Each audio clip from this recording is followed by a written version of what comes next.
आशा करता हूँ आप सब बहुत अच्छे होंगे। मेरा नाम है सिद्धांत अग्निहोत्री, स्टडी ग्लोस। दोस्तों, जैसा कि आपको पता है कि हम प्री मॉडर्न ट्रेडिशंस देख रहे हैं और हिस्टोग्राफी का ही पार्ट है। अलग अलग साम्राज्यों में हिस्ट्री कैसे लिखी गई, आज हिस्ट्री की ही वजह से, हिस्टोग्राफी की ही वजह से तो हमको सब कुछ मालूम है ना।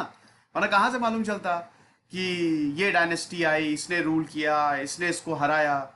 तो आज हम बात करेंगे चाइना। देखिए, इंडिया, मैंने आपको बताया भी था ये बात, और चाइना, ये दो बहुत प्राउड फील करते हैं। हमारा भी इतिहास कमाल का रहा है, सेम चाइना का भी इतिहास। चाइना और भारत अपने कल्चर पे हमेशा प्राउड करते हैं।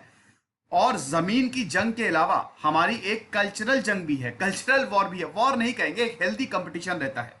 चाइना बोलता है हमारा देखो कितना बढ़िया। देखिए, चाइना में आप वाकई में, चाइना एक बहुत ही इंटेलेक्चुअल डायनेस्टीज थी। चाइना में जितनी भी डायनेस्टीज है इंटेलेक्चुअल, सिविल सर्विस वहां पे बहुत पहले ही होने लगा था चाइना में ही। अगर दुनिया की बात करें तो भारत का सिविल सर्विस एग्जाम दूसरे नंबर पे आता है अगर टफ एग्जाम की बात करें। चाइना का पहले, चाइना में सबसे पहला सिविल सर्विस एग्जाम हुआ था। अभी हम इसमें बात करेंगे। पेपर चाइना में बना, गन पाउडर चाइना में बना, चाइना में बहुत बड़े बड़े इन्वेंशन हुए। भारत में भी यही चीज, भारत में भी एंशियंट यूनिवर्सिटी आप देखिए कमाल किया। भारत ने पहला स्टेट मॉडल निकाला। ठीक है, चाणक्य इधर अपना पूरा एक सिस्टम लेके आ गए थे। तो भारत और चाइना जो है, ये दोनों अपने कल्चर को लेकर बहुत प्राउड फील करते हैं। तो आज हम चाइना की बात करेंगे और कल हम भारत की बात करेंगे। चाइना में हिस्ट्री कैसे लिखी गई और कल हम भारत को देखेंगे, भारत में हिस्ट्री कैसे लिखी गई। कल हमने देखा था कि ग्रीस और रोमन में क्या हाल थे। ट्विटर पे मैं आ गया हूं, ये रही मेरी आईडी, आप मुझे यहां पे फॉलो कर सकते हैं। दोस्तों, हमारे चैनल को जरूर सब्सक्राइब करें टेलीग्राम पे। इस पे 2000 से ज्यादा सब्सक्राइबर हो चुके हैं। आपको यहाँ पे तुरंत पीडीएफ मिल जाएगी, समझ रहे हैं। जैसे ही आप यहाँ पे सब्सक्राइब करेंगे, लेक्चर के बाद आपको पीडीएफ यहाँ पर तुरंत मिल जाती है। हिस्टोग्राफी हम देख रहे हैं, तो सबसे पहले हमने देखी ग्रेको रोमन, आज हम चाइनीज, और कल इंडिया की बात करेंगे, अर्ली इंडिया की बात करेंगे। इंडिया की हिस्ट्री काफी कॉम्प्लेक्स है वैसे, ठीक है। दुनिया में सबसे ज्यादा कॉम्प्लेक्स हिस्ट्री अगर किसी की है तो भारत की है ना। भारत में तो गली गली में कहते हैं ना कि गली गली में चले जाए, वहां का इतिहास है। तो कल हम अर्ली इंडिया के बारे में जानेंगे कि भारत में हिस्टोग्राफी कैसे लिखी गई। तो ये आपकी दूसरी किताब भी, पहली किताब हमने हिस्टोग्राफी का बेसिक जान लिया था, ये आपकी दूसरी बुक भी फिनिश हो जाएगी। टोटल 8 किताबें हैं हिस्टोग्राफी का मॉड्यूल, हमको 7 से 8 किताबें देखनी है। इसके बाद आपको कुछ भी पढ़ने की जरूरत नहीं, सब इसी में कवर हो जाएगा। तो दोस्तों, ये तो आप देख लीजिए, ये मैं किताब से, इग्नू की किताब है ये, बेसिकली हिस्टोग्राफी पे, वहां से मैं लेके आया हूं। क्रोनोलॉजी ऑफ मेजर डायनेस्टीज, ठीक है, ये आपको कोई दिक्कत नहीं है। 1751, देखो भैया, दुनिया में 4 सिविलाइजेशन बहुत इंपॉर्टेंट थी। एक इंडस वैली सिविलाइजेशन, सबसे पहले मेसोपोटामियन सिविलाइजेशन आई थी, फिर इंडस वैली सिविलाइजेशन आई थी, फिर आपकी चाइनीज सिविलाइजेशन, इजिप्शियन सिविलाइजेशन। इन चारों पे मेरे लेक्चर्स हैं, आप देख लीजिएगा स्टडी ग्लोस पे। चारों सिविलाइजेशन को मैंने कवर किया है, तो आप देख सकते हैं। उसके बाद सिविलाइजेशंस के बाद डायनेस्टीज आई, ये है आपकी शैंग डायनेस्टी, फिर जाओ डायनेस्टी आई, ठीक है, बहुत ही इंपॉर्टेंट, 1122 से लेकर 221 बीसी तक, 1000 सालों तक।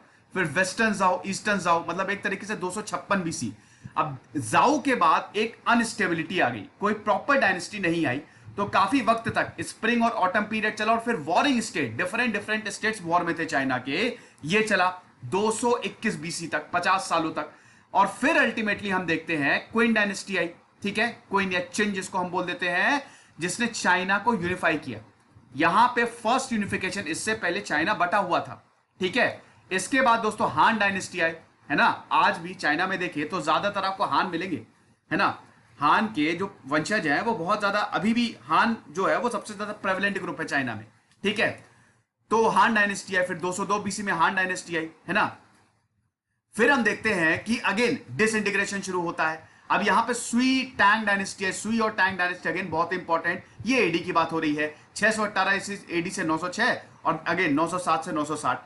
फिर 5 डायनेस्टीज आई, ठीक है, द पीरियड ऑफ 5 डायनेस्टीज का चला 960 से लेकर पूरा ये 1279 तक। एंड देन अगेन सॉन्ग, फिर युआंग, फिर मिंग, और लास्ट चिंग डायनेस्टी या क्विंग जिसको बोलते हैं, चिंग बोलते हैं इसको वैसे हम, ठीक है। देखिए, चाइनीज प्रोनाउंसिएशन ना आपको बड़े ध्यान से करने होते हैं, है ना।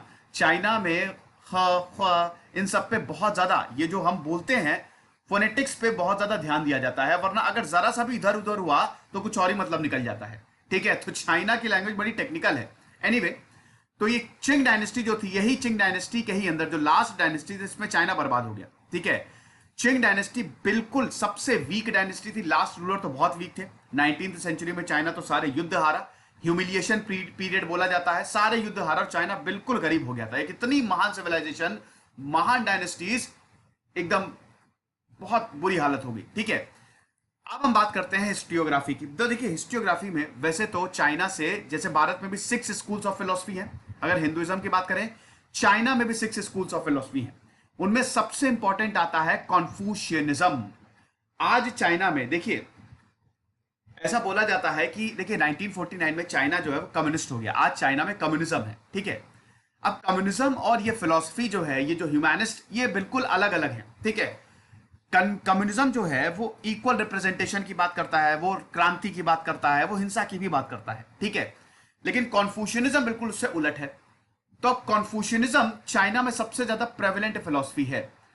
आज भी दोस्तों, भले ही कितना भी कुछ हो जाए, कोई भी बोल दे कि नहीं हम कम्युनिस्ट हैं और हम ओल्ड अप ट्रेडिशन से, क्योंकि माओ जेडोंग बोलते थे कि ये वाली जो डायनेस्टीज हैं कॉन्फ्यूशियनिज्म, इन्हीं की वजह से तो हम बर्बाद हो गए हैं।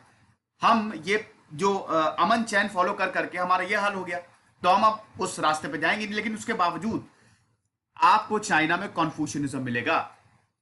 दोस्तों चाइना में, शायद आप चाइना में देखिएगा, बहुत सारे व्लॉग्स अवेलेबल हैं। ठीक है, बहुत सारे जो यूट्यूबर्स है वो व्लॉग्स, चाइना बहुत बहुत ज्यादा डेवलप्ड है। चाइना के लोग, अगर आप वहां पे जाएंगे, आपको बहुत अच्छे से ट्रीट करेंगे, फोटो खिंचवाएंगे आपसे, बड़ा खुश होते हैं वो लोग। यानी कि चाइना में आज भी कॉन्फ्यूशियनिज्म है, चाइना के रूट में है कॉन्फ्यूशियनिज्म। तभी तो चाइना जो है, चाइना के लोग अपनी कम्युनिस्ट सरकार को बर्दाश्त कर रहे हैं। अगर कॉन्फ्यूशियनिज्म नहीं होता, इन लोग में कहते ना पेशेंस नहीं होता, टॉलरेंस नहीं होता, तो उखाड़ फेंकते, क्रांति हो जाती। लेकिन चाइना के लोग बर्दाश्त कर रहे हैं अपने चाइनीज सरकार को, इसका मतलब वहां पे कॉन्फ्यूशियनिज्म है। ठीक है, एनीवे हम बात करते हैं कॉन्फ्यूशियनिज्म की। देखिए कॉन्फ्यूशियनिज्म की बात करें तो ये सबसे इंपॉर्टेंट टीचर थे। कॉन्फ्यूशियनिज्म पूरे चाइना में घूमे, इन्होंने, ये स्टेट ऑफ लू से आते थे और 6th सेंचुरी बीसी के स्कॉलर थे। तो जब जाओ डायनेस्टी थी तब के ये स्कॉलर रहे हैं। आप समझ रहे हैं, ये आप देख सकते हैं, मैं आपको दिखा देता हूं। ठीक है ना, जाओ डायनेस्टी थी ना, ये तब से स्कॉलर हैं, जाओ डायनेस्टी से ही आते थे और राजा के कोर्ट में भी थे। कॉन्फ्यूशियनिज्म ने एक तरीके से जो एजुकेशन सिस्टम था चाइना का वो बदला। ठीक है, और कॉन्फ्यूशियनिज्म, वैसे तो कॉन्फ्यूशियनिज्म खुद में ही एक बहुत बड़ा चैप्टर है, लेकिन कॉन्फ्यूशियनिज्म ने चाइना को एक नया चेहरा दिखाया कि आपको क्या करना है। कॉन्फ्यूशियनिज्म जो थे, कॉन्फ्यूशियस जो थे, वो चाइनीज रूलर्स को भी बताते थे। ये जो टीचिंग्स है ना, ये सबके लिए थी। 4 मेन टीचिंग्स की बात की थी जिससे आपको स्वर्ग की प्राप्ति होगी अगर आपने सब कुछ बहुत बढ़िया किया। सबसे पहले तो ह्यूमैनिज्म, कॉन्फ्यूशियनिज्म की सबसे पहली टीचिंग जो है वो है ह्यूमैनिज्म की। ठीक है, यहां पे जो सेंट्रल फोकस था कॉन्फ्यूशियस, वो भगवान नहीं थे, वो थे इंसान। सेंट्रल फोकस इंसान का था कि धरती पे सब कुछ इंसान मैनेज करता है, तो वहां पे मॉरल वैल्यूज होनी चाहिए। आप समझ रहे हैं। फिर उसके बाद सेकंड था अपने एंसेस्टर की वर्शिप करो। ये कॉन्फ्यूशियस बहुत ज्यादा इस पे बल देते थे। जो आपके पूर्वज हैं आप उनको कभी मत भूलो, उनकी हमेशा वर्शिप करनी चाहिए। उसके बाद ह्यूमैनिज्म को थोड़ा सा एक्सटेंड करेंगे तो तीसरा आता है मोरालिटी, सबसे इंपॉर्टेंट। यहां पे बताते थे कॉन्फ्यूशियस की morality is the most important thing, और अगर सोसाइटी को बांध के रखना है तो मॉरल एजुकेशन तो देनी ही पड़ेगी। मॉरल मैन ही सोसाइटी को बनाते हैं, तो real man are man of virtue. ये सबसे इंपॉर्टेंट क्वालिटीज हैं, आप समझ रहे हैं। And then concerned with order, last था इनका ऑर्डर से रिलेटेड। ठीक है, कहने का मतलब यह है कि ऑर्डर, हम एक ऑर्डर फॉलो करते आ रहे हैं, किस तरीके से हमारी क्वालिटीज डेवलप हुई हैं, कैसे हमने हिस्ट्री को स्टडी किया है। ठीक है, ये सिर्फ इंसानों की बात नहीं है बल्कि पूरी सोसाइटी, कैसे ऑर्डरली सोसाइटी डेवलप हुई है। तो कॉन्फ्यूशियनिज्म ये चारों पे बात करती थी। अगर हम कंक्लूड करें तो वैसे तो बहुत बड़ा चैप्टर है कॉन्फ्यूशियनिज्म। फिर आपका आता है इंपीरियल ब्यूरोक्रेटिक स्टेट। ये तो कॉन्फ्यूशियनिज्म, तो देखिए वैसे तो 6 स्कूल्स ऑफ फिलोसफी थे। लाओजू है, लाओजू ने भी बताया यिन यांग एक फिलोसफी फॉलो की जाती है, ये आपने सुना ही होगा। ठीक है, लेकिन चाइना की अगर बात करें तो कॉन्फ्यूशियनिज्म का प्रभाव आज भी सबसे ज्यादा है, सबसे ज्यादा रहा, क्योंकि उन्होंने बहुत अच्छे से व्याख्या की थी। फिर आता है आपका इंपीरियल ब्यूरोक्रेटिक स्टेट। अब इंपीरियल ब्यूरोक्रेटिक स्टेट जो थी, कॉन्फ्यूशनिज्म ने काफी कुछ बताया, हिस्ट्री भी लिखी, लेकिन इंपीरियल ब्यूरोक्रेटिक स्टेट में यहां पे जो बाद में हिस्टोरियंस आए, they were called officials. Civil service का एग्जाम बकायदा होता था, और अगर आपको राजा के कोर्ट में जाना है तो आपको वो एग्जाम निकालना पड़ता था। यानी कि चाइना में बहुत पहले ही मेरिटोक्रेसी आ गई थी। आप समझ रहे हैं? आप चाइना को जब पढ़ेंगे तो आप देखेंगे उनकी अर्ली हिस्ट्री, चाइना का बड़ा ही कॉम्प्लेक्स एजुकेशन सिस्टम था। ठीक है, तो इंपीरियल ब्यूरोक्रेटिक स्टेट का मतलब यही है कि अब जो हिस्ट्री ऑफ चाइना है वो स्कॉलर्स लिखते थे, बड़े बड़े स्कॉलर्स आते थे, ऑफिशियल पोजीशंस उनको मिलती थी और ये हिस्ट्री लिखते थे। अब इसमें एक बहुत इंपॉर्टेंट चीज आती है दोस्तों, राजा। देखिए चाइना में जो अर्ली हिस्ट्री लिखी गई, अभी मैं आगे आपको बताऊंगा, वो राजा को ध्यान में रख के लिखी गई। राजा का रूल कैसा है? राजा अपने खिलाफ, कोई कहीं का भी राजा हो चाइना में भी, अगर उसके खिलाफ कुछ गलत लिखा जा रहा है तो वो बर्दाश्त नहीं करेगा। अब हिस्ट्रियोग्राफी का मैंने ऑब्जेक्टिव क्या बताया था? जब भी हम हिस्ट्री लिखते हैं तो सबसे इंपॉर्टेंट ऑब्जेक्टिव है कि हम न्यूट्रल रहे। अब न्यूट्रल का मतलब क्या है? जैसे कोई राजा है, ठीक है, वो अगर गलत कर रहा है तो उसके बारे में भी हम बताएंगे, लेकिन अगर राजा अपने हिसाब से हिस्ट्री लिखवा रहा है तो गलत चीजें तो बताएगा नहीं। यानी कि हिस्ट्रियोग्राफी के ऑब्जेक्टिव तो पूरे हुए नहीं। ये चाइना में विवाद रहा है। चाइना की जो हिस्ट्रियोग्राफी है, वहां पे जो रूलर्स आते थे वो अपने हिसाब से हिस्ट्री लिखवाते थे। आप समझ रहे हैं? को फर्क नहीं पड़ता कि कौन एम्परर है, कौन सी डायनेस्टी है, बट वो अपने को जस्टिफाई करते थे। ठीक है, तो ये चीज है। और दूसरी चीज ये भी है दोस्तों, अगर इंपीरियल ब्यूरोक्रेटिक स्टेट की बात करें, यहां पे होता यह था कि पहले जो हिस्ट्री थी वो खाली डायनेस्टीज के बारे में लिखी जाती थी, एक तरीके से डायनेस्टिक। मैं आपको चलिए इसमें बता देता हूं, ठीक है ना? ठीक है, हाँ, यहां पे आपको बहुत बढ़िया से समझ में आ जाएगा डेवलपमेंट कैसे हुआ। पहले जो चाइनीज हिस्ट्री थी, चाइनीज, देखिए चाइनीज वर्ड जो है वो शी है हिस्ट्री के लिए। अगर चाइनीज वर्ड की बात करें तो SHI, शी। ठीक है, पहले जो हिस्ट्री होती थी वो एनल्स के फॉर्म में होती थी। आप समझ रहे हैं? अब एनल्स क्या होते हैं? ये ब्रीफ क्रोनोलॉजिकल रिकॉर्ड होते हैं। पहले हिस्ट्री ऐसे ही लिखी जाती थी, हर जगह यही हालत थी। ब्रीफ क्रोनोलॉजिकल रिकॉर्ड क्या मतलब? एक डेट लिख दी, ये डायनेस्टी ने रूल किया, इससे युद्ध किया, बस इतना, बस, और उससे ज्यादा कुछ भी नहीं। बहुत ही छोटे छोटे फॉर्म में हिस्ट्री लिखी जाती थी। अब इसका दोस्तों दिक्कत ये होती है कि आपको तो सब कुछ जानना है कि अगल बगल क्या हो रहा था, पीछे कौन रूल कर रहा था, आगे आने वाले समय में क्या होगा, रूलर्स का क्या बायोग्राफी है, रूलर्स की वो किस तरीके से, ये कुछ भी नहीं होता था। छोटे छोटे क्रोनोलॉजिकल इवेंट्स होते थे। ठीक है, और ये 8 से 3rd सेंचुरी BC तक चला। जाओ पीरियड तो पूरा ऐसा ही निकला। जाओ पीरियड में देखिए अलग अलग डायनेस्टी में अलग अलग हिस्टोरियंस थे। आप समझ रहे हैं? जैसे मान लीजिए जाओ है, उन्होंने किसी एक स्कॉलर को अपॉइंट किया कि तुम हमारी हिस्ट्री लिखो, तो अलग अलग हिस्टोरियन थे। लेकिन दिक्कत यह हुई कि शुरुआत में ज्यादा कुछ था ही नहीं। उसके बाद आता है सबसे इंपॉर्टेंट, चाइना की अगर बात करें, इनफैक्ट अगर पूरी दुनिया की बात करें, लेकिन चाइना की बात करें तो सीमा क्वान चाइना के सबसे बड़े हिस्टोरियन माने जाते हैं प्री मॉडर्न टाइम्स में। इनसे बड़ा हिस्टोरियन नहीं है। इन्होंने 1300 साल की हिस्ट्री लिखी। 85 BC में इन्होंने हिस्ट्री लिखी, historical records, magnum opus, path breaking. ये इतना बड़ा वर्क है, 1300 साल का इतिहास। और इसके लिए इनको अरेस्ट भी किया गया था। क्यों? क्योंकि ये हमेशा मानते थे कि ऑब्जेक्टिव जो है हिस्ट्री का वो पूरा होना चाहिए। इसका मतलब क्या?